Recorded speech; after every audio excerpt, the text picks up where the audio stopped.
Hi, this is Zach with Worn & Wound, and today I'll be doing a hands-on with the FARER Universal HOPEWELL automatic watch.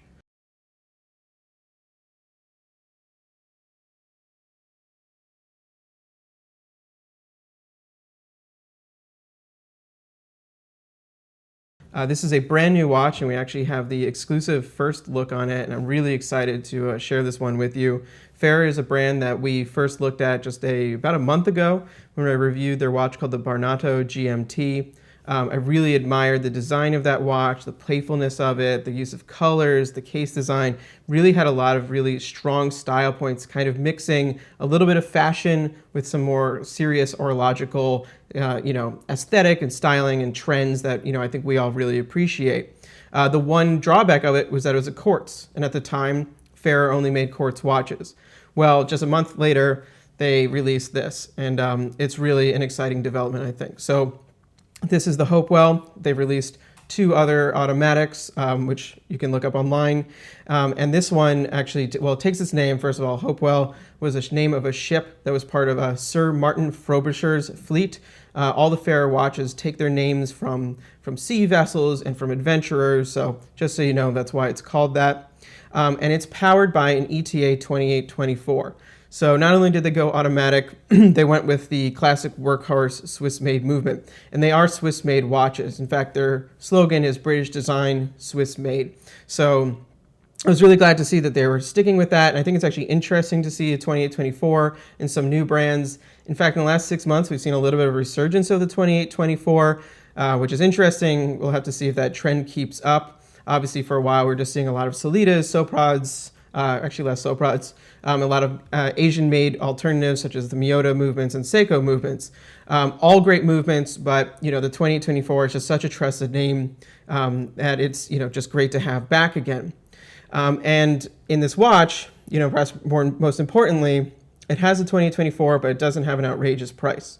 So this one comes in at $1,075, which in my opinion is extremely fair price for a new watch, new Swiss-made watch in particular with a 2824. If you put that up against, what else is in that group, you have brands like Christopher Ward and obviously Swatch Group brands, Hamilton, Tissot, etc. And at just around $1,000, $1,075, that is very competitive. And I think honestly, this watch offers a lot more in terms of aesthetics and design. So just quickly going through it, the case here, which I absolutely adore, is 39.5 millimeters in diameter, 45.8 millimeters long, and about 11.4 millimeters to the top of this beautiful domed sapphire crystal here. Actually, on the previous quartz models, those were mineral crystal with a sapphire coating, so this is an upgrade there as well. Obviously, love to see a domed sapphire, especially one with this cool box vintage style to it. And the case design is just gorgeous. 39.5 is a great size, by 45.8 particularly, because it sits very well on the wrist, and I think will fit a lot of different wrists.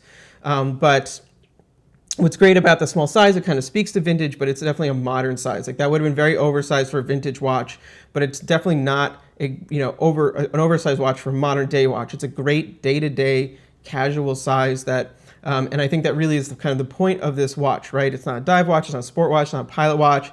It's just a simple, elegant day-to-day watch. It'll work in the office, it'll work at play, etc. So what's really beautiful though about this design is how flowing all the lines are. So once again, a little hard to see while it's on the wrist, but the case sides are entirely rounded, and that to me speaks very strongly to, in particular, the Rolex Oyster Perpetual cases that you would see in the mid-20th century. They all have this beautiful flowing lines on the side, and it's really elegant. And that's accentuated on this model with the full polish. I usually love, at least some brushing, and the Barnato was actually all entirely brushed, but this case works so well polished. And I think that really adds us a little bit more elegance and dressiness to the package that just makes this, an even more versatile watch. And it's just beautiful. Like seeing this watch in person, it really has a striking case. Just great lines, great, it's well manufactured too.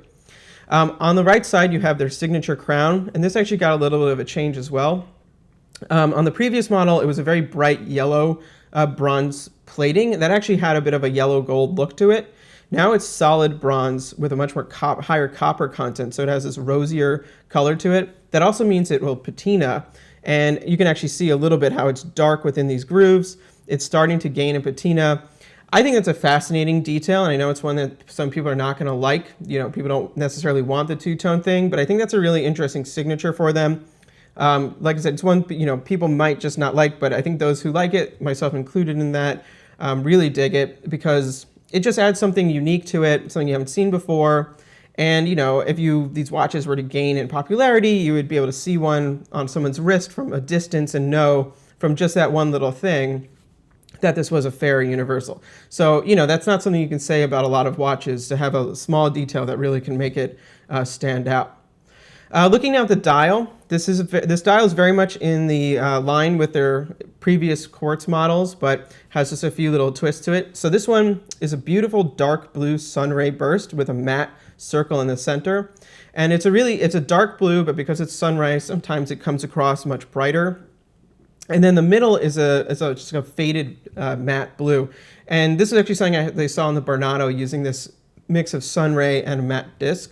What I really like about that is it tones down the sunray. I feel like too much sunray can be a little cheap looking. It can also just be a little too intense. This limits it to just the area underneath the indexes, and just adds a little bit more depth to it. It actually is almost a little deceptive how this disc almost seems like it's floating, but it's just a print on there. And then you have this main index, and that's big, bold numerals. And I really like this because it's playful and it's unpretentious, and it really has that kind of everyday watch feeling to it. It's it's simply just big numbers. I don't know what to say. They're nice looking. They're extremely legible, and they're not fussy at all. Around that, you then have a kind of a more complicated index that mixes dots, lines, and various colors. So there's a few dots going around it per the minute. Those are actually loomed. Then on the outside, you have some yellow dashes with like a crossing arc in there, which are then broken up through with these use of small red numerals.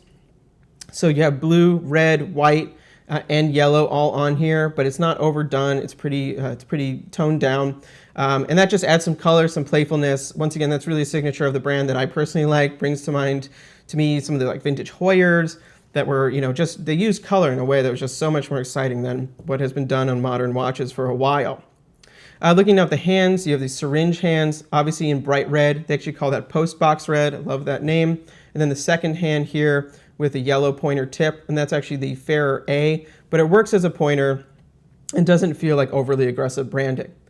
The one criticism I have about the dial, frankly, about the watch, is the date window. I like that it's at 6, and the placement in terms of the distance from the center feels right to me. It's that it cuts off the 6. On the Bernardo, they actually had it at 3, and rather than cutting into the 3, they had a little line next to it to the right to kind of fill in that space.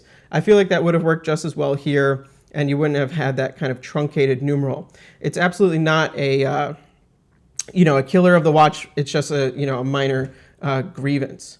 On the wrist, then, just as I say, this watch wears just beautifully. This is the kind of watch, for, I think, people who want something a little more casual, but still has some kind of formal elements, something you could totally wear to the office and meetings. Not a wedding watch, but, go to weddings all the time, but something, I think that's just very versatile in a simple way. This really gets it done. It's stylish. It has some vintage cues. It has some modern cues, and it really has a case that exudes quality.